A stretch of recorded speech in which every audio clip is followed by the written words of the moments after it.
Introduction. I got married, but the bride wasn't the icy female CEO I'd been engaged to for 3 years. Instead, it was the girl who had been crying her eyes out in the audience, the lovesick shadow who had silently adored me for years. Everyone thought I'd lost my mind, ruining my life out of spite. But they didn't know I had been waiting for this day for a long time. This farce of a business marriage was over, and my real show was just beginning. Mr. Thorne, Ms. Sterling says if you want her to step onto the stage, you have to transfer the ownership of the East River Waterfront Project to her personal name. Right now, at the wedding venue, the officiant was passionately setting the mood on stage, but in my earpiece, I heard the voice of my assistant, Marcus, distorted by anxiety. I stood in the center of the stage, the spotlight blinding, the gaze of hundreds of guests burning into me like needles. I smiled, not a cold sneer, but a genuine smile born of the absurdity of it all. The East River Waterfront Project was the cornerstone of the Thorne family empire, worth billions. It was the legacy my grandfather had fought tooth and nail to build. Victoria Sterling, my fiancée, the CEO of Sterling Corp., chose this exact moment, with the wedding about to start, to hold every guest hostage, using the reputation of both our families as a weapon to force me into signing this unequal treaty. Ruthless and incredibly stupid. Tell her impossible, I said calmly into the microphone-shaped cufflink. But Mr. Thorne, the guests are waiting. If we delay any longer, both our families will become the laughingstock of the entire New York social circle. Marcus's voice was practically begging. Laughingstock. The curve of my lips widened. Then let's make this joke a little more entertaining. I'm a traveler. 3 days ago, I went from being a corporate drone working 80-hour weeks to waking up inside this novel titled The Ice Queen's Contract Lover. I became Julian Thorne, the cannon fodder fiancé, rich but vacuous, a playboy looked down upon by the heroine, Victoria Sterling. According to the original plot, today I would humiliatingly agree to Victoria's demands. After the marriage, she would despise me even more, getting entangled with the true protagonist while I wore the horns of cuckold. And I, Julian Thorne, would spiral into hate-fueled madness, courting death until the male and female lead joined forces to bankrupt my family and leave me destitute. Screw the plot. Screw hate-fueled madness. I, Julian Thorne, just wanted to coast. I wanted to enjoy this filthy, rich, uncomplicated life. The gym, fine dining, vintage wines, wasn't that enough? Why hang myself on a frozen tree? Mr. Thorne. Marcus's voice came again. I cut the comms. My gaze swept over the faces in the crowd, some curious, some gloating, until it finally settled on an inconspicuous seat in the corner. A girl sat there. She was wearing a pale blue cocktail dress. Her makeup, which should have been exquisite, was streaked with tears. Her shoulders were shaking, and she was biting her lip hard to keep from sobbing aloud. Emily Vance. In the original book, she was my #1 simp. A foolishly lovely girl who had silently loved the original Julian for years, watching him chase Victoria, watching him get engaged, and today, forcing a smile to attend his wedding. In the later parts of the book, she was the only one willing to bring me a warm meal when the whole world had turned against me. Unfortunately, the original Julian died without ever knowing her feelings. But I knew. Not only did I know, but I also knew that this seemingly ordinary girl had a family background far more terrifying than the Ice Queen CEO, Victoria Sterling. She was the perfect angel investor who could let me live comfortably in luxury for the rest of my life. I stepped forward under the stunned gaze of the entire room, walking down the stage step by step. The crisp sound of high heels approached rapidly. Victoria's mother, the always haughty Mrs. Eleanor Sterling, led a few Sterling family members to block my path aggressively. Julian, what is the meaning of this? Are you getting cold feet? Let me tell you, if you don't go through with this wedding today, where will the Sterling family put their face? And don't expect the Thorne family to save theirs either. Eleanor's voice was shrill, her face twisted with anger. I stopped and looked at her calmly. Eleanor, respect is earned, not given. If Victoria wants the East River land, fine. Tell her to come talk to me herself, using these underhanded tactics to blackmail me at our wedding. Does she look down on me, or does she look down on herself? My voice wasn't loud, but every word drifted clearly into the ears of those around us. The murmurs of the guests instantly grew louder. What? Demanding land at the altar? The Sterlings are being too greedy, aren't they? That's the foundation of the Thorne empire. This isn't a marriage. It's a robbery. Eleanor's face went from green to white. She hadn't expected me to air this dirty laundry in public. You're lying. Our Victoria isn't that kind of person. She was still stubborn. Whether she is or isn't, you know in your heart. I couldn't be bothered to waste breath on her. I stepped around her and continued walking toward that corner. Everyone's eyes followed me. They probably assumed I was going to drag Victoria out of hiding. I walked up to Emily Vance. She looked up. Those eyes, red and swollen from crying, were filled with confusion and panic like a startled deer. I stood before her, ignoring the noise and shock surrounding us. Then, right in front of everyone, I dropped to one knee. From my pocket, I pulled out the diamond ring worth millions, originally intended for Victoria Sterling. The entire ballroom went dead silent. Everyone thought they were hallucinating. Eleanor Sterling's eyes looked like they were about to pop out of her head. Emily was stunned too. She stared at me blankly, forgetting even to cry. I looked up at her beautiful, tear-streaked face and revealed the most sincere smile I had shown since arriving in this world. Victoria Sterling isn't marrying me. You, Emily Vance, are you willing to marry me? Time seemed to stop. The air solidified. You could hear a pin drop. Everyone's brain had crashed. They stood with mouths agape, eyes wide, staring blankly at this absurd scene offstage. The heir to the Thorne family, proposing to another woman at his own wedding?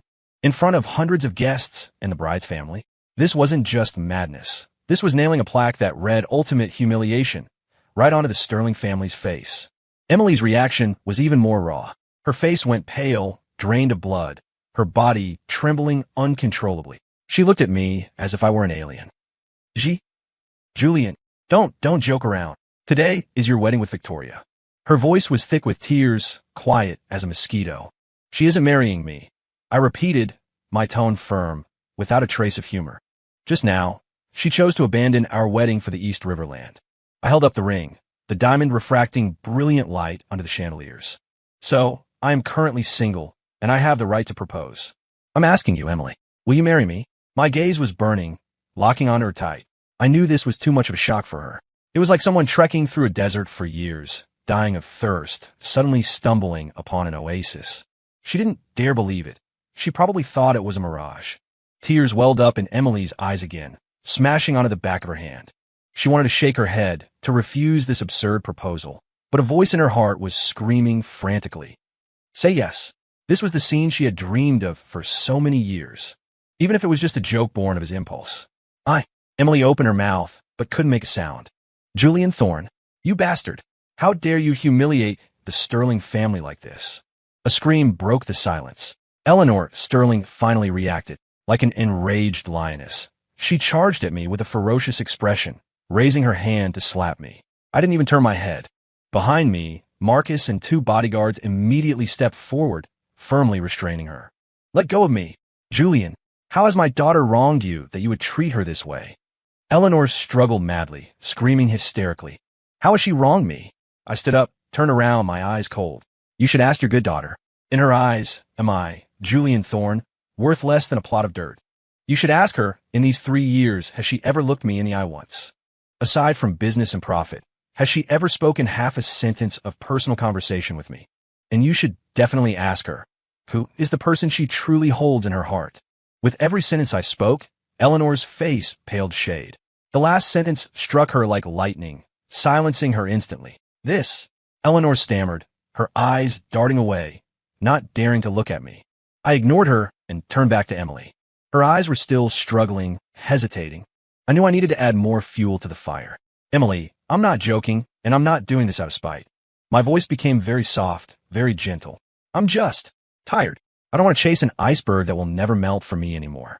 I want to find someone warm, someone to live a peaceful life with. I want to go home every day and see a smiling face, eat a warm meal, not face piles of cold legal documents. I want the person I love to love me back. I looked into her eyes, enunciating every word. And that person I know is you. Boom. It was as if fireworks had exploded inside Emily's mind. All her reason, all her hesitation, was shattered by my final sentence. He knew. He actually knew I liked him. He wasn't doing this out of spite. He really wanted to be with me. An immense wave of ecstasy drowned her, making her forget everything, forgetting that this was someone else's wedding, forgetting the strange looks around them. In her eyes, there was only me. She looked at me, smiling through her tears, and then nodded heavily. I will. I smiled. I slowly slid the ring onto her ring finger. The size was perfect, as if custom-made. Of course it was. I had asked Marcus to investigate everything about her long ago, including her ring size. I stood up, took her hand, and led her to the center of the stage. The guests below had gone from shocked to numb, and now from numb to exhilarated. This gossip was too big, too thrilling. Tomorrow, no, tonight, the entire upper crust of New York was going to explode. I picked up the officiant's microphone and cleared my throat. Ladies and gentlemen, apologies for the slight detour. Now, let me reintroduce everyone. I raised our clasped hands high, the diamond on the ring flashing with blinding light. This, Emily Vance, is Julian Thorne's true bride today. As the words fell, I turned my head and gently pressed a kiss on Emily's flushed cheek. Below the stage, scattered applause rang out, drowned out by the sound of sharp intakes of breath and suppressed chatter. And Eleanor Sterling, held back by bodyguards, watched us looking lovey-dovey on stage, shook with rage, rolled her eyes back, and fainted straight away. In the bridal suite backstage, Victoria Sterling gripped her phone, listening to the words coming from outside. My declaration that Emily was the true bride, and her face turned an iron gray. On the table beside her lay a drafted asset transfer agreement. She had thought Julian would compromise, as he had countless times before, no matter how excessive her demands were. She had thought she was the absolute protagonist and controller of this wedding. She had miscalculated. The man who had always obeyed her every word had given her a resounding slap in the face in the most drastic, humiliating way possible. Emily Vance. Victoria chewed on the name, her eyes filled with cold fury and a trace of panic she hadn't even realized herself. She shoved the door open and rushed out. She wanted to see exactly who dared to steal her groom at her own wedding. When Victoria Sterling, wearing that expensive custom wedding gown, rushed to the front of the stage, what she saw was the image of us kissing. At that moment, her expression was magnificent. Shock, anger, humiliation, disbelief. Various emotions intertwined on her usually icy face, making her look somewhat twisted. "Julian," she screamed, interrupting the tender moment. I slowly released Emily, turned around, and looked at her calmly. "Oh, you finally decided to come out?" I raised an eyebrow.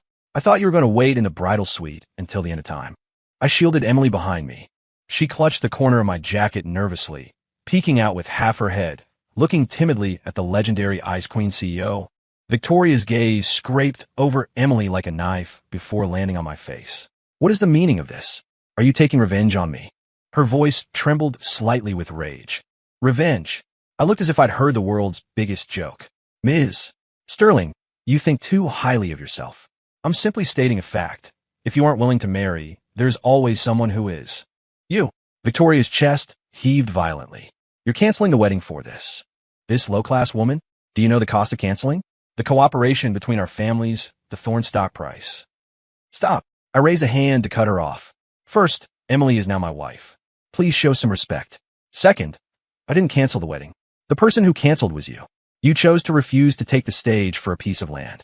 Third, regarding the cooperation and stock price, I smiled, showing my teeth. That's something for me to worry about. Ms. Sterling needn't concern herself. My attitude, my words, every syllable was a thorn driving deep into Victoria's heart. She had never seen this side of Julian Thorne.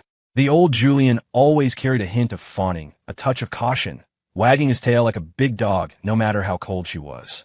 But this man before her had calm eyes and an indifferent tone, as if looking at an unreasonable stranger. This feeling of being completely disregarded gave her an unprecedented sense of panic and anger. "Julian, don't regret this." She gritted her teeth. "The only thing I regret is agreeing to this business alliance 3 years ago," I said, enunciating each word. "Now I'm cutting my losses. I couldn't be happier." With that, I stopped looking at her, took Emily's hand, and turned to leave. "Let the wedding continue." I tossed a sentence to the dumbfounded officiant. "Huh? Oh. The officiant woke from his trance, hurriedly grabbed the microphone, and began stammering through the process. Behind us were Victoria's eyes, practically spitting fire, and the increasingly loud discussions of the guests. Did Julian get a personality transplant? Since when is he so tough? Tough? I think he's crazy. Offending the Sterlings for some nobody wild girl? He's going to suffer for this. Hard to say. Did you see Julian's aura? Just now? He didn't look anything like the pushover rumors say. Who cares? It's a great show. The Sterling heiress, swapped out by the groom on her wedding day. Ha ha. This news is enough to make me laugh for a year. I turned a deaf ear to these comments. I just tightened my grip on Emily's hand. Her palm was ice cold, covered in sweat, her body still slightly trembling. I could feel her fear and unease. I stopped, turned my head, and whispered in her ear, "Don't be afraid.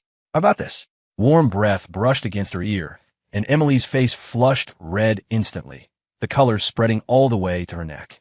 Her heart was beating so fast it felt like it would jump out, but the fear coiling in her chest really did dissipate quite a bit. She looked up at my profile, her eyes filled with reliance and adoration. This man was her hero, a supreme hero who had stepped on multicolored clouds to save her from the mire of inferiority and unrequited love. The rest of the wedding proceeded in a strange, yet excited atmosphere. The Sterling family had long since fled with tails between their legs, carrying the unconscious Eleanor. Victoria stood rooted to the spot like an ice sculpture, staring daggers at us. My parents had complex expressions, but mostly a sense of relief. They had long been dissatisfied with Victoria's arrogance, but held back due to business ties. Now that I had proactively solved this problem, they were happy to see it happen. As for Emily's parents, they hadn't come today at all. In their eyes, Emily was just attending a friend's wedding. Who could have guessed she would marry herself off? I estimated they were probably on their way right now with machetes. But I wasn't afraid, because I knew they would agree. During the toasts, I kept Emily by my side, blocking most of the alcohol for her. A few tactless people tried to come up and probe into Emily's background or make snide remarks, but I pushed them back with just a look. "Mr. Thorne, congratulations. It's just this new Mrs. Thorne. Which family is she from? How come we haven't seen her before?" A greasy-haired trust fund baby held up a wine glass, smiling maliciously. I swirled my glass, looking at him. "What? I need to report my marriage license to you now." The trust fund kid's face stiffened, and he laughed awkwardly. I wouldn't dare. Just curious." "Curiosity killed the cat," I said coolly. "Minding your own business is better than anything." With that, I pulled Emily away, leaving the guy standing there, his face flashing red and white. Emily followed behind me and whispered, "Julian, you didn't have to do that. I don't mind. You're my wife. Disrespecting you is slapping me in the face." I squeezed her hand. "From now on, anyone who dares to make you suffer, I'll make their whole family suffer." My tone was flat, but Emily felt a rush of heat in her heart. She knew this man was protecting her. This feeling of being firmly chosen and protected was something she had never experienced. The wedding finally ended. I took Emily back to our, originally mine and Victoria's marital home, a massive penthouse overlooking the river in the city center. As soon as we entered, Emily looked uneasy. She stood in the foyer, twisting her fingers, afraid to move. The apartment still held some wedding decorations, red double happiness symbols, scattered rose petals, all reminding her of how unreal this was. Should I go home first? My parents. They probably don't know yet," she whispered. "No need." I took off my suit jacket, tossed it onto the sofa, and started loosening my tie. "They already know." "Huh?" Emily started. I waved my phone. There was a message just sent by Marcus. "Report, Mr. Thorne. We've already briefed Chairman Vance and Mrs. Vance. They said a married daughter is like spilled water. Since you and the madam have already registered the marriage, they have no objections. They just ask that you bring the madam home tomorrow to pay your respects." I handed the phone to Emily. She looked at the message, her eyes widening. "My parents just agreed like that." She mumbled to herself, feeling her worldview shattering. In her memory, her father was a violent temper who meant what he said. "What else?" I walked up to her, reached out to lift her chin, forcing her to look at me. "Did you expect them to tie you up and return you to the factory?" My warm fingertips touched her skin, and Emily's body stiffened, two clouds of red instantly flying onto her cheeks. I didn't mean that," she stammered. "I know." Looking at her eyelashes, trembling with nervousness, I chuckled low in my throat. "Emily, from today on, you are Julian Thorne's wife. This is your home." I leaned down, close to her ear, speaking in a voice only the two of us could hear. "So, tonight, you aren't going anywhere." Night deepened, the city's clamor shut out by the massive floor-to-ceiling windows.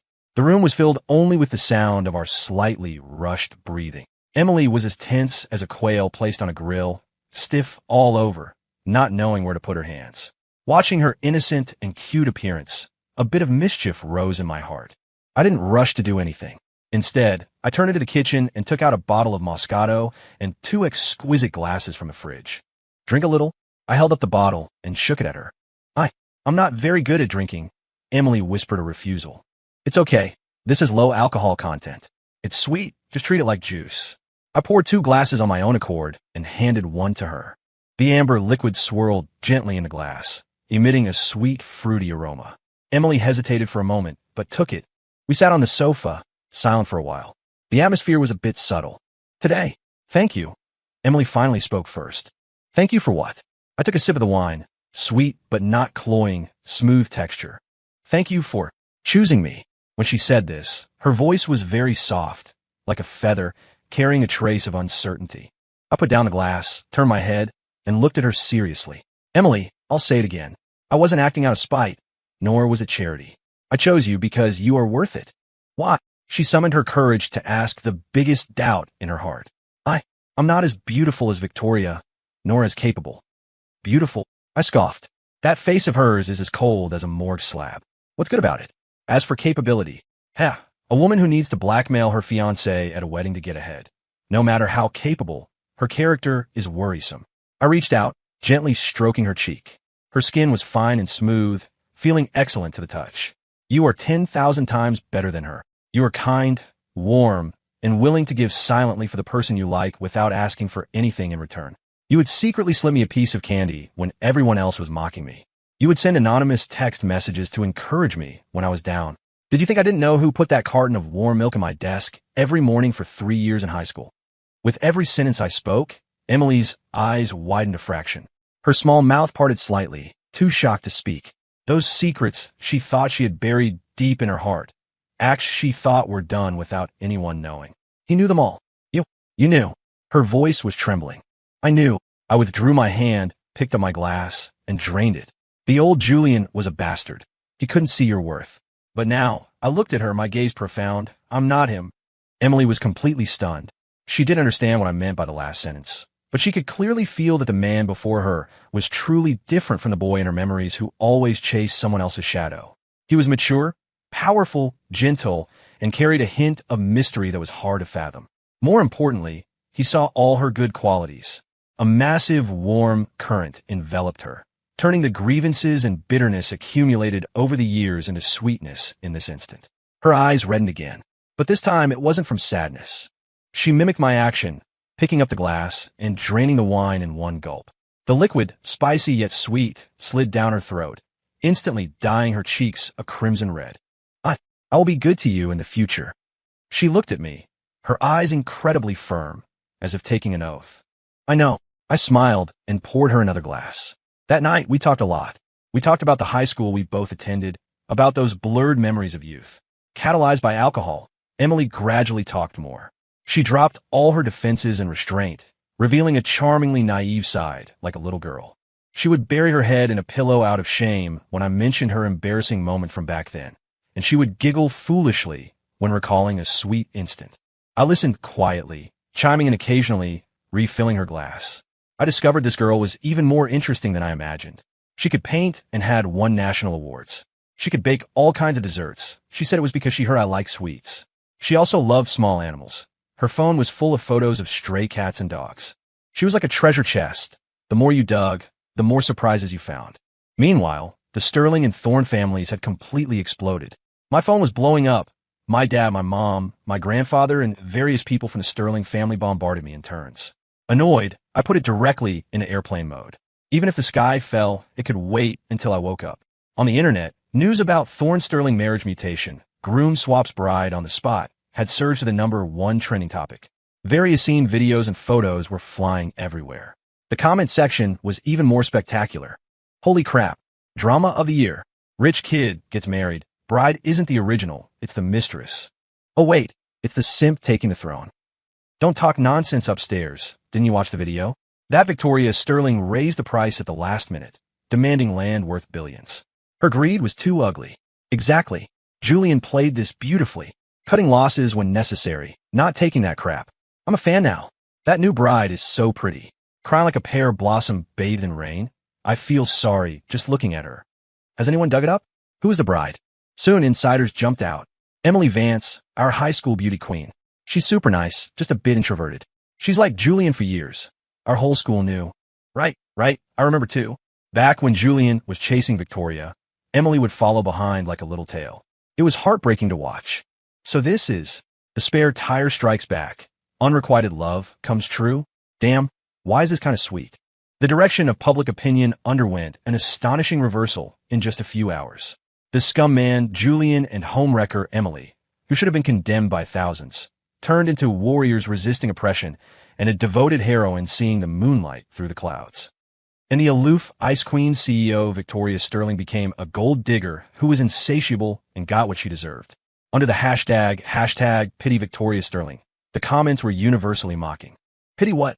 If she had any shame, she wouldn't have pulled this stunt at the wedding. She did it to herself. Who can she blame? Refusing to be a billionaire wife over a piece of land. Now look, the chicken's flown the coop and the eggs are broken. Am I the only one who feels this is incredibly satisfying? I hate these self-righteous women the most. Victoria looked at these comments on her phone, shaking with rage, and smashed her phone directly against the wall. Where is the PR department? Are they all dead? Letting this news ferment online. She roared in her office. Ms.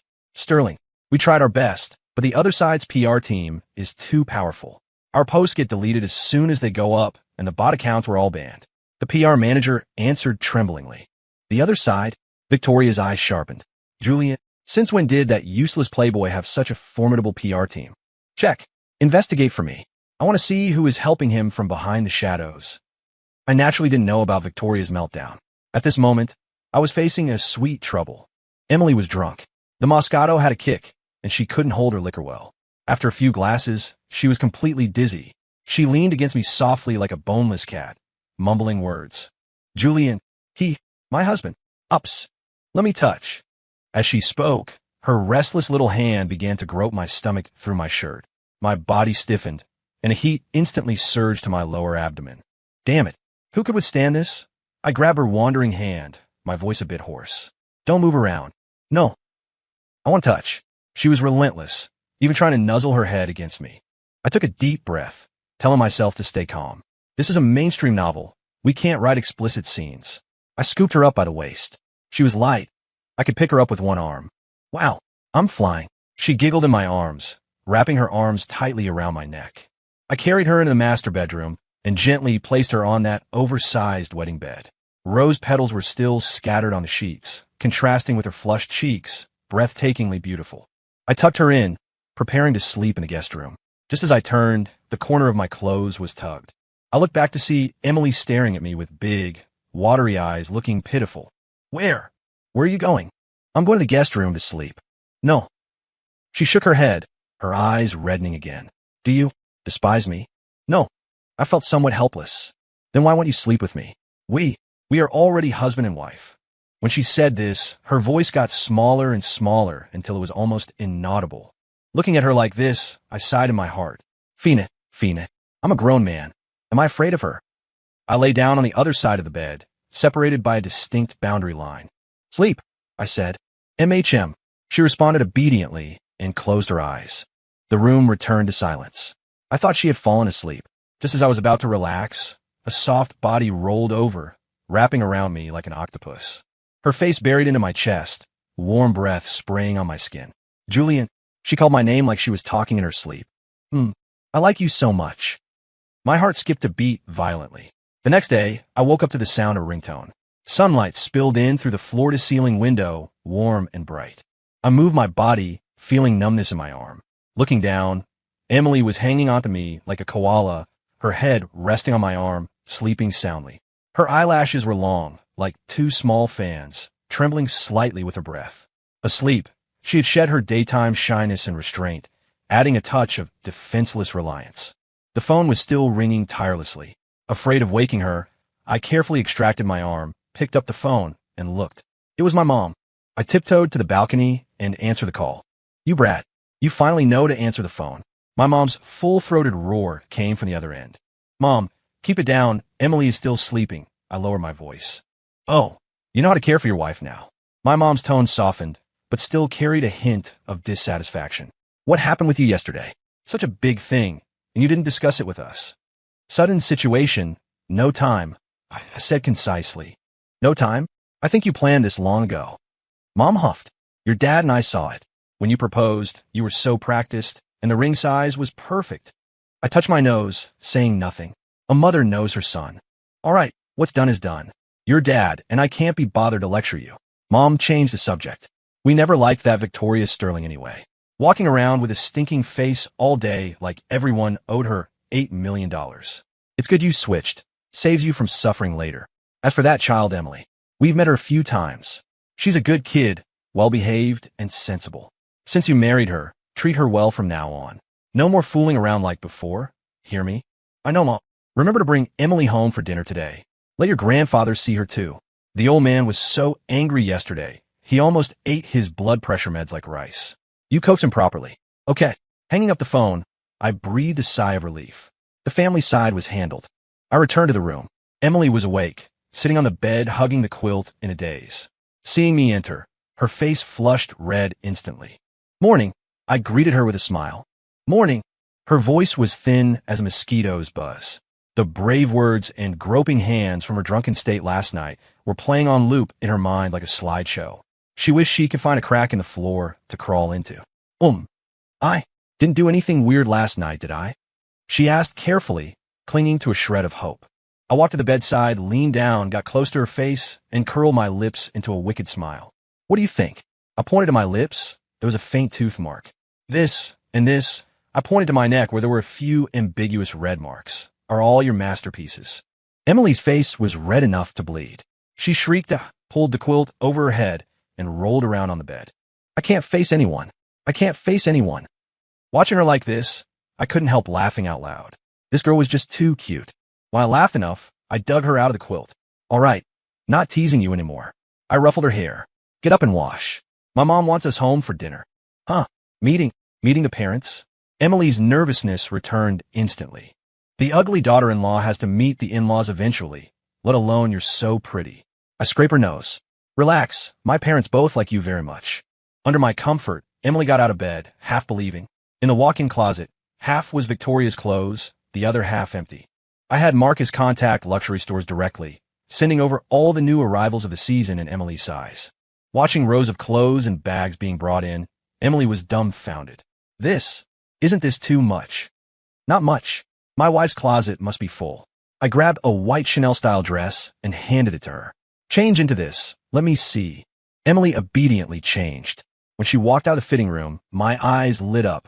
The white dress accentuated her purity and gentleness, the perfect cut outlining her fine figure. Does it look good? She twirled unconfidently. Beautiful. I stepped forward and adjusted her collar. My wife looks good in everything. After breakfast, I took Emily back to the Thorne family estate. Along the way, Emily was so nervous her palms were sweating. Don't be nervous. Just treat it like your own home. I held her hand, reassuring her. MHM. She nodded, but her body was still tense. The car drove into the estate. My parents were already waiting at the door. Seeing us get out, my mom immediately welcomed us with a face full of smiles. Oh my, Emily's here. Come in. She affectionately took Emily's hand. If one didn't know better, they'd think Emily was her biological daughter. Hello, Uncle. Hello, Auntie. Emily greeted nervously. What Uncle and Auntie? Time to change how you address us. Mom chided. Emily's face turned redder, and she whispered, Dad, Mom. Aye, good child. Mom couldn't stop smiling. She took a jade bracelet of excellent quality off her wrist and slid it onto Emily's hand. Here, this is the change of address fee from Mom. My dad also fished out a thick red envelope from his pocket and handed it over. Emily looked at me for help. I nodded. Mom and Dad gave it. Take it. Only then did she dare accept. In the living room, my grandfather, Silas Thorne, was sitting in the main seat holding a cup of tea, his face serious. He was the anchor of the Thorne family, the founder of the Thorne Group, a legend who had dominated the business world for a lifetime. Grandfather. I stepped forward and called out respectfully. The old man harumphed, not even lifting his eyelids. You still not come back? I thought you didn't want this family anymore. I knew he was still angry about yesterday. I signaled Emily with my eyes. Emily understood. Though afraid, she summoned her courage, stepped forward, took a cup of freshly brewed tea from my mom, and offered it with both hands. Grandfather, please have some tea. Her voice was soft and sweet. The old man lifted his eyes and sized her up. The girl before him was dressed appropriately, her brow clear, eyes lucid. Though there was a trace of timidity, her posture was upright, neither humble nor arrogant. Much more pleasing to the eye than that Victoria Sterling whose eyes were on top of her head. The old man's expression softened a bit, and he took the teacup. You are Emily? Yes, grandfather. MHM. The old man took a sip of tea, considering it an acceptance of this granddaughter-in-law. A family storm was dissolved by a cup of tea from Emily. My mom watched from the side, clicking her tongue in wonder, praising my good taste this time. Meanwhile, in the CEO's office of Sterling Corp., the atmosphere was freezing. What did you say? The West City development project we submitted was rejected. Victoria looked at the documents in her hand, her face ugly. Yes, Ms. Sterling. The project manager wiped cold sweat. The reason is, our qualification audit didn't pass. Impossible. Victoria slammed the table. We prepared for this project for 6 months. All qualification documents are complete. How can we not pass? It's the Thorn Group, the project manager whispered. They also bid, and they hired the top team in the industry. Our proposal had no advantage in front of theirs. Thorn Group. Victoria froze. Julian, that playboy who only knew how to eat, drink, and be merry. When did he learn to interfere in company business? No, not Mr. Thorn. The project manager shook his head. It's the Thorn Group's Marcus. I heard that lately. He's been acting like he's on steroids, leading the team to secure several major projects in a row. His methods are extremely fierce. Marcus? That follower assistant by Julian's side? Victoria's brows knitted tightly, a bad premonition rising in her heart. She immediately picked up the phone and dialed a number. Hello, look into the Thorn Group's recent movements for me, especially Julian and his assistant Marcus. She wanted to see exactly what ghost these two were playing at. After lunch at the Thorns, I took Emily to the Vance family home. Compared to the gentle breeze and mild rain of my house, the atmosphere at the Vances was thunder and lightning. Emily's father, Robert Vance, was an entrepreneur with a military background. He had a fiery temper and meant exactly what he said. As soon as we entered, we saw him sitting on the living room sofa with a dark face. On the coffee table in front of him lay a golf club. Emily's mother, Martha, was crying anxiously on the side. Emily, you child, how could you be so muddled? Seeing Emily, Martha rushed up, checking her left and right. Did you suffer? Did that Julian Thorn bully you? Mom, I'm fine, Emily whispered. You still say you're fine. Marriage is a major life event. How can you treat it like a game? Robert slammed the table, his voice loud as a bell, making Emily tremble. I stepped forward, shielding Emily behind me, meeting Robert's gaze neither humbly nor arrogantly. Sir, this matter is my fault. If you want to blame someone, blame me. If I wonder who it was. Turns out it's that rascal from the Thorn family. Robert looked me up and down, his eyes sharp as if trying to poke 2 holes in me. I heard yesterday at your wedding. You used my daughter as a spare tire and proposed on the spot. I didn't use Emily as a spare tire. I met his gaze, my tone firm. I sincerely want to marry her. Sincerely? Robert sneered. How much is the sincerity of you rich kids worth? Sincere today, change of heart tomorrow. Dad, it's not like that. Emily got anxious, peeking out from behind me. Julian, he treats me very well. What do you know? Robert scolded. You don't even know you've been tricked by his sweet words. Saying this, he picked up the golf club from the coffee table. I have to beat some sense into this brat today. Let him know the daughters of the Vance family aren't so easily bullied. Martha screamed in fright and rushed to stop him. Emily turned pale with fear. I didn't move, just watching him quietly. Sir, if beating me can vent your anger and make you agree to let Emily and me be together, then I absolutely won't fight back. Robert's hand, holding the club, froze in midair. He looked at the young man before him. Clear eyes, straight spine, without a hint of fear or retreat. This was different from the greasy playboy he had imagined. You think I don't dare to hit you? Robert said, trying to look tough. I don't think that. I smiled, took a small gift box from my pocket, and handed it over. This is a gift I prepared for you and Martha. I hope you like it. Robert looked suspiciously and didn't take it. Martha curiously took it, opened it, and gasped. Inside the box were a pair of crystal-clear jade thumb rings and a jade bracelet of the same material. Bob, look, this is Imperial Green Jade. Martha's voice changed with excitement. Robert knew his goods. He leaned in for a look, pupils shrinking violently. These jade pieces had full translucency and perfect color. They were true top-tier Imperial Green, priceless and rare. This gesture wasn't something an ordinary rich kid could produce. What is the meaning of this? Trying to buy us off with money. Robert's tone softened unconsciously. This isn't buying you off. It's a betrothal gift, I corrected. I know measuring Emily with money is disrespectful to her, but this represents my sincerity. The Thorne family sincerely wants to welcome Emily through our doors. I paused and continued. I know what you're worried about. You're worried I'm acting on impulse. Worried I'll treat Emily poorly later. I can't guarantee anything with words, but I will prove it with actions. Starting today, I will gradually transfer all shares of the Thorne Group to Emily's name. I will make her the true mistress of the Thorne Group. I will add her name to all my personal assets. I will be good to her for a lifetime. My words plunged the Vance living room into a dead silence. Robert and Martha were too shocked to speak. Transferring group shares to a wife? In the circle of wealthy families, this was unheard of. This meant Julian was practically handing his life and fortune over to Emily. If this wasn't true love, what was? Emily was moved to a mess, tears swirling in her eyes as she looked at my back. This man, to reassure her parents, was willing to go this far. Are you telling the truth? Robert finally found his voice, full of uncertainty. A gentleman's word is his bond. I looked at him, speaking with conviction. Tomorrow, I will have the lawyers start the paperwork. Robert fell silent. He looked at me for a long, long time. Finally, he sighed deeply and put down the golf club. Fine. He waved his hand, looking weary. Since Emily is willing herself, what can I, as a father, say? Remember what you said today. If you dare treat Emily badly in the future, I'll fight you with this old life of mine. You have my word. I nodded solemnly. Another family storm was dissolved by my money power and sincerity. When we left the Vance house, the look Emily gave me was practically sticky with affection. Julian, she followed behind me, calling softly. You don't really have to give me the shares. She whispered. I know you did it to reassure my parents. Who said it was for them? I stopped and pinched her cheek. I did it to reassure you. What's mine is yours. Why separate it so clearly? From now on, I'm responsible for making money, and you're responsible for being beautiful. Emily, responsible for being beautiful. Vance was made dizzy by my words, giggling foolishly as I stuffed her into the car. Meanwhile, Victoria finally got the investigation report she wanted. Looking at the items listed one by one regarding the Thorne Group's recent commercial moves, her face grew darker and darker. In just 3 days, Marcus, the assistant she had always looked down upon, under Julian's instruction, had sniped 3 important cooperative projects of Sterling Corp and stolen 2 major clients.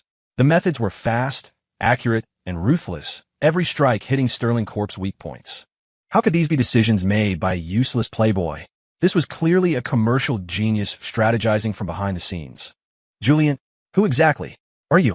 Victoria gripped the report, murmuring to herself. She deeply doubted her past judgments for the first time. She discovered she seemed to have never truly known the man who had followed her for 3 years. Even more shocking news arrived quickly. Ms. Sterling, bad news. The secretary ran in frantically. The Thorne Group just issued an announcement. Mr. Thorne, Julian is transferring all Thorne shares under his name to his newlywed wife, Ms. Emily Vance, free of charge. What? Victoria stood up abruptly, the report scattering on the floor. The Thorne Group's announcement was like a heavy bomb, exploding in the entire business world and high society. Hashtag Julian Thorne transfers all shares to new wife. This hashtag climbed to the top of the trending list with destructive force. Everyone went crazy. Holy crap, what kind of god-tier romance is this? I am jealous. This isn't just love, this is giving his life to the other person, right? Swapped brides the day before yesterday. Gifting shares today? Julian is for real.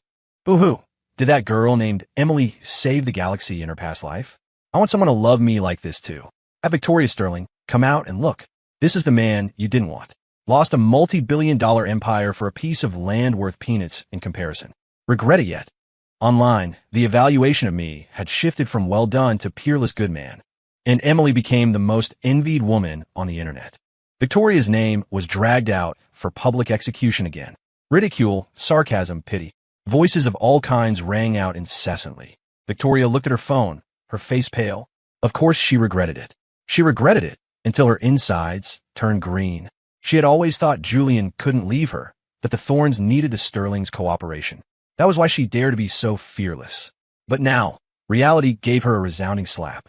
Not only did Julian leave her, but he was also doing better than before. He was no longer the shadow following her. He had transformed into a behind-the-scenes boss stirring up the business world. He had found a new woman and spoiled her to the heavens. And that woman was the one she looked down on the most, Emily Vance. Why? Why could the worthless Emily receive such treatment from Julian? The flames of jealousy burned fiercely in Victoria's heart. She wasn't resigned. She didn't believe Julian could truly fall in love with Emily. This must be his scheme. It was to revenge her, to provoke her. Yes, it must be so. As long as she went to soften up and apologize, Julian would definitely change his mind. After all, they had 3 years of emotional foundation. Thinking of this, Victoria immediately grabbed her car keys and rushed out. At this moment, I was accompanying Emily on the balcony of our penthouse, watching the stars. I had someone bring a comfortable lounge chair, and the small table beside it held a fruit platter and her favorite milk tea. Julian, those things online, are they true? Emily leaned in my arms, asking softly. MHM, the lawyers are already processing it. I held her, smelling the fragrance in her hair. But that's too much. She still felt it was unreal. I didn't do anything, just. Who says you didn't do anything? I interrupted her. You did the most important thing. What thing? She looked up curiously. You gave me a home.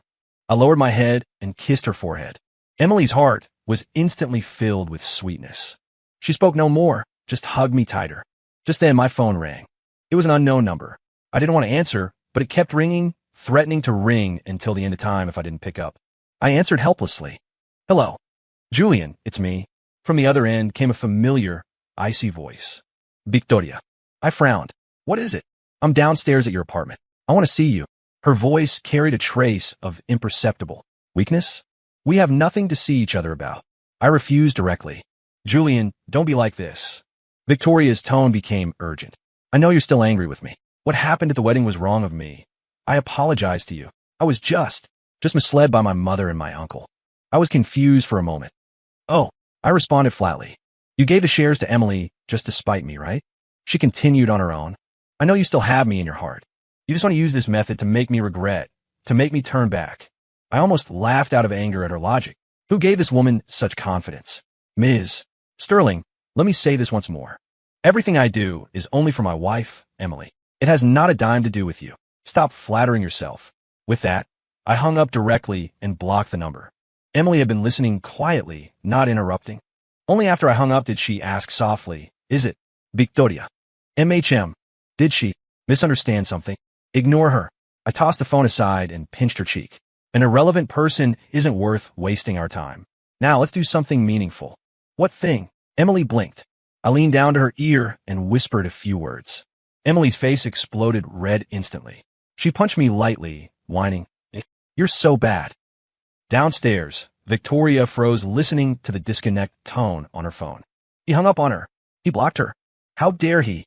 A wave of humiliation like never before surged in her heart. As the dignified CEO of Sterling Corp, when had she ever received such treatment? Refusing to believe it, she switched phones to call again, but the result was still being hung up on. Victoria was so angry she nearly smashed the phone. She looked up at the apartment lit with warm lights, her eyes filled with spite and unwillingness. She didn't believe Julian could be so heartless. She decided to wait here. She didn't believe he wouldn't come down eventually. So, on that cool autumn night, the noble CEO Victoria Sterling, wearing a brand-name suit and stepping in high heels, stood like a resentful ghost downstairs at Julian's apartment all night. Meanwhile, the male lead she was waiting for was sleeping soundly, holding his new wife. Early the next morning, Marcus's call came right on time. Mr. Thorne, that person downstairs, stood there all night. Should we send someone to ask her to leave? I was tying an apron, making breakfast for Emily in the open kitchen. The sunlight plated me with a golden edge, 8-pack abs faintly visible under thin loungewear. Emily sat by the bar, chin in hand, looking at me with hard eyes. Ignore her. I cracked an egg with one hand, landing it perfectly in the center of the pan. If she likes standing, let her stand. When she's tired, she'll leave naturally. Okay. Marcus paused, then reported. Also, regarding Sterling Corp, the board held an emergency meeting overnight. Due to the failure of several major projects recently and the negative impact of her personal life on the company, Victoria Sterling has been suspended from her duties as CEO. Oh, I raised an eyebrow. This was unexpected. I thought those old fogies in the Sterling family would fight to keep her. Yes, her uncle, Lewis, has taken over. I heard this, Mr. Lewis doesn't quite get along with you. Marcus sounded worried. Uncle Lewis? I thought for a moment and remembered. In the original book, it was this Lewis who colluded with outsiders to hollow out Sterling Corp. eventually blaming it all on Victoria. He was a smiling tiger. He does not get along with me. He doesn't get along with money. I smiled, plating the heart-shaped egg. Ignore him, let him act out. The more he acts out, the faster Sterling Corp dies. Understood. Hanging up, I brought breakfast to Emily. Wow, smells so good. Emily looked at the heart-shaped egg, bacon, and toast on the plate, eyes shining. Eat up, little glutton. I rubbed her head. Emily picked up her knife and fork, carefully cut a small piece of egg, and put it in her mouth. Delicious. She narrowed her eyes in happiness. If it's good, eat more. Just as we were enjoying a warm breakfast time, the doorbell rang suddenly. I frowned. Who would come so early? Checking the visual doorbell, the screen showed a haggard and unwilling face. Victoria Sterling. She actually came up. Julian, open the door. I know you're in there. She pounded on the door, her voice shrill. Emily heard the noise too and looked over nervously. I gave her a reassuring look and pressed the talk button directly. Ms. Sterling, early in the morning, what business do you have? My voice held no warmth. Julian, let me in, let's talk. We have nothing to talk about. Did you know? I've been suspended. Victoria's voice carried a hint of sobbing. You did this, right? To take revenge on me. You colluded with the board to take me down. I was almost amused by her thought process. Ms. Sterling, do you have a persecution complex? I spend all day with my wife. Where'd I find the time to manage Sterling Corp's mess? You're lying. I don't have time to waste breath on you. I couldn't be bothered to pay attention to her anymore, preparing to turn off the intercom. Just then, Emily walked over, peeked out from behind me, and flashed a sweet smile at the screen. Morning, Victoria. Have you had breakfast? Want to join us? My husband makes delicious breakfast. As she spoke, she deliberately held up the piece of heart-shaped egg in her hand. Victoria on the screen, upon seeing Emily, shrank her pupils violently. Emily wore cute cartoon pajamas, hair loosely tied up, face bare of makeup, yet still fresh and moving.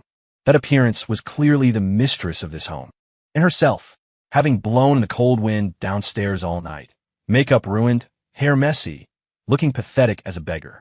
The intense contrast was like a knife stabbing fiercely into Victoria's heart. Emily, you. She pointed at Emily, too angry to speak. Victoria, don't blame Julian. Emily said with a face full of innocence. This is just his temper. He has no patience for people he doesn't like. Unlike with me, he's so gentle. Saying this, she stood on tiptoes and planted a kiss on my cheek. Hubby, am I right? I suppressed my laughter and nodded cooperatively. Wifey is always right. This scene was transmitted clearly to Victoria's eyes through the screen. Watching our intimate interaction, watching the happy yet provocative smile on Emily's face, she felt her lungs were about to explode. Yep, you too. She finally broke down, pointing at the screen, screaming hysterically, Julian, you will regret this. Giving me up for such a manipulative woman. You will definitely regret it. Emily, don't be smug. How he treats me today is how he'll treat you tomorrow. You thief. Robber. Listening to her insults, my face darkened. Security. I pressed another call button. Mr. Thorne, instructions. Please remove the lady at the door. In the future, if she comes within 100 meters of this building, call the police directly. Yes, sir. Soon, 2 security guards appeared on the screen, flanking the still tantrum-throwing Victoria and dragging her directly into the elevator. The world was finally quiet. I turned off the screen and looked back. Emily had her head down, twisting her fingers, looking like she'd done something wrong. Was I too mean? She asked softly. Looking at her, I suddenly laughed out loud. I pulled her into my arms and gave her a hard kiss. No, my wife was absolutely cool just now. My little rabbit finally learned to bite. Wonderful. Praised by me. Emily's face turned red again, but the corners of her mouth couldn't help turning up. Then, can I do that in the future? She asked tentatively. Of course. I pinch her nose. Whoever dares to bully you, you bully them back double. If the sky falls, I'll hold it up for you. With my backing, Emily's courage gradually grew. She was no longer that timid little girl hiding behind me. She began learning to manage company affairs. Though there was much she didn't understand, she learned seriously. I would show her some unimportant documents and explain them patiently. She would also accompany me quietly while I worked, bringing me tea or massaging my shoulders.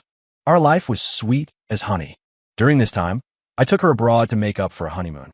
We kissed under the Eiffel Tower in Paris, strolled on the beaches of the Aegean Sea, and boated in the water city of Venice. I used a camera to record every one of her happy moments. After returning to the country, an unexpected surprise was waiting for us. One day, I accompanied Emily to the hospital for a routine checkup. When we got the report, the doctor looked at us with a meaningful smile. Congratulations, Mr. and Mrs. Thorne. Mrs. Thorne is 6 weeks pregnant. Pregnant, Emily and I were petrified on the spot.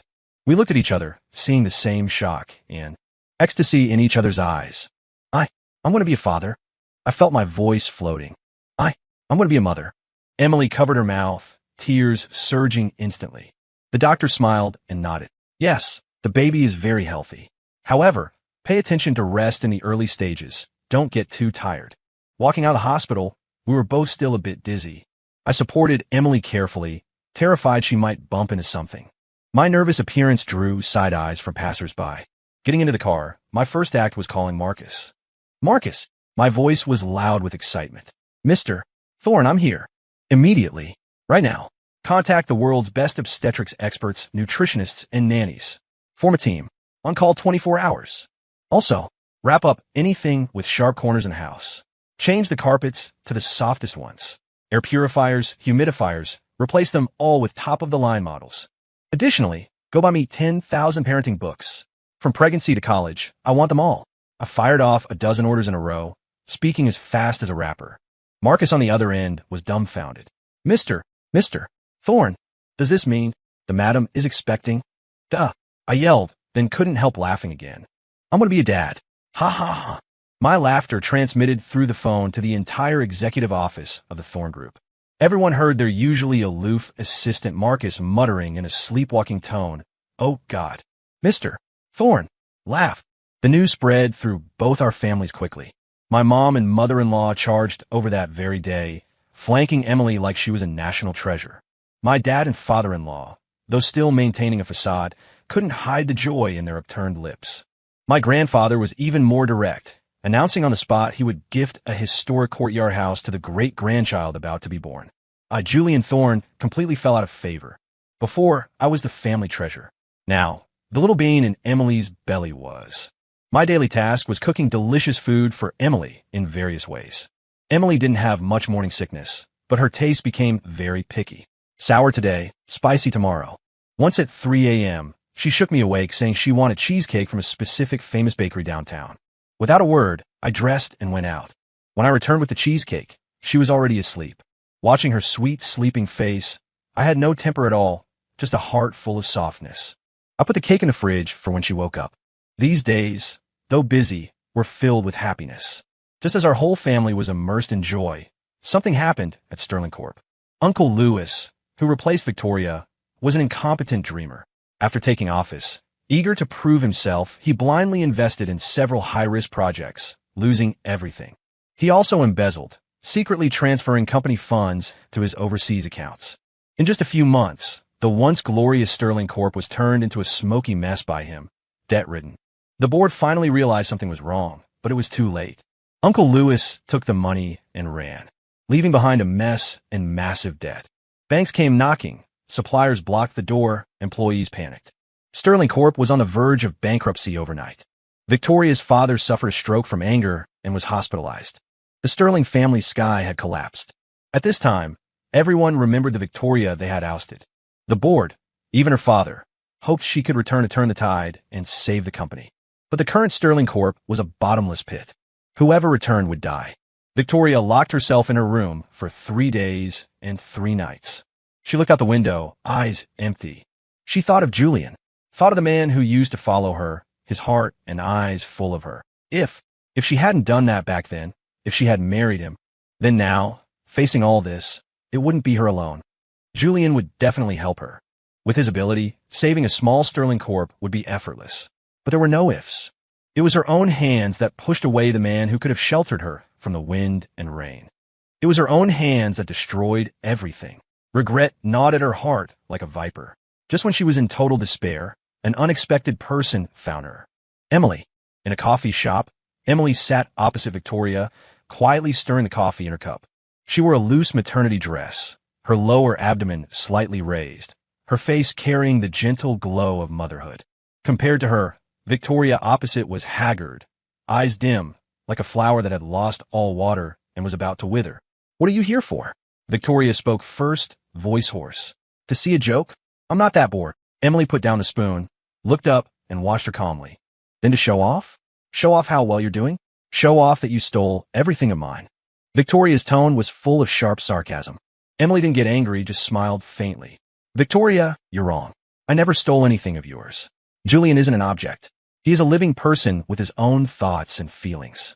He chose me not because I'm better than you, but simply because when he needed warmth the most, I happened to be by his side. And you, when he needed you most, chose to measure your relationship with profit. Emily's words were like a knife, accurately stabbing into Victoria's heart.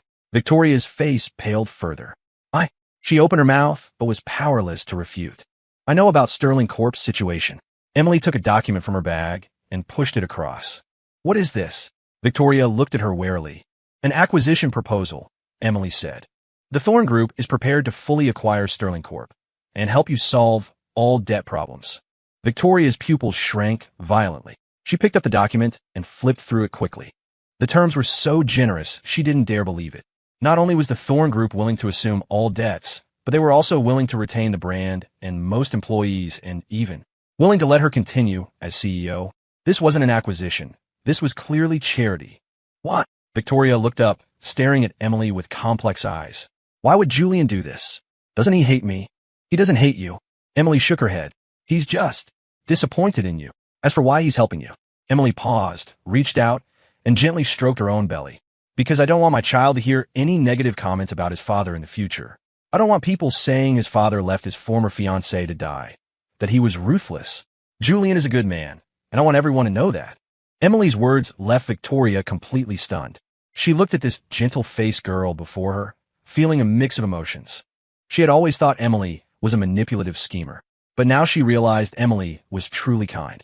A kind of pure goodness she could never learn. So this was your idea?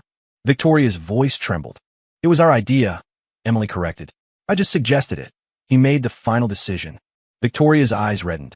She looked at the acquisition proposal in her hand. The clauses seemed to transform into Julian's face. That man, clearly heartbroken by her, still pulled her up when she was most pathetic. Not out of love, but because of the woman beside him. To prevent his wife and unborn child from facing criticism, he was willing to help the person he wanted to see least. How deep was this affection, and how ironic. Victoria finally understood. She had lost completely. She lost to Emily's kindness, and even more to Julian's love for Emily. I understand.